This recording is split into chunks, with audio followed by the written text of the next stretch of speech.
بسم اللہ الرحمن الرحیم۔ السلام علیکم۔ آج کے تازہ بلیٹن کے ساتھ ہمہ وقت نیوز پر خوش آمدید۔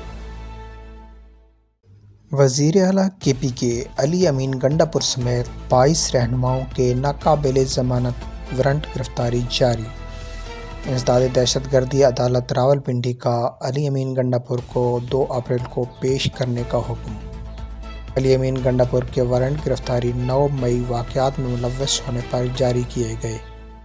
تفصیل کے مطابق انسداد دہشت گردی عدالت راولپنڈی نے وزیر اعلیٰ خیبر پختونخوا علی امین گنڈا پور سمیت 22 PTI رہنماؤں کے ناقابل ضمانت وارنٹ گرفتاری جاری کر دیے۔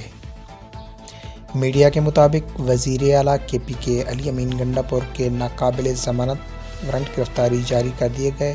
عدالت نے 2 اپریل کو علی امین گنڈا پور کو پیش کرنے کا حکم دیا۔ وارنٹ گرفتاری انسداد دہشت گردی عدالت کے جج ملک اعجاز آصف نے جاری کی ہے۔ علی امین گنڈا پور کے وارنٹ گرفتاری 9 مئی واقعات میں ملوث ہونے پر جاری کیے گئے۔ وزیر اعلیٰ خیبر پختونخوا علی امین گنڈا پور کے خلاف تھانہ سٹی میں مقدمہ درج ہے۔ 9 مئی حملہ کیس میں جن PTI رہنماؤں کے وارنٹ گرفتاری جاری کیے گئے ان میں علی امین گنڈا پور، مراد سعید، راجہ بشارت، شبلی فراز، شبیر ایوان اور مسرت چیمہ، صداقت عباسی، عمر تنویر بٹ، واثق قیوم سمیت 22 PTI رہنما شامل ہیں۔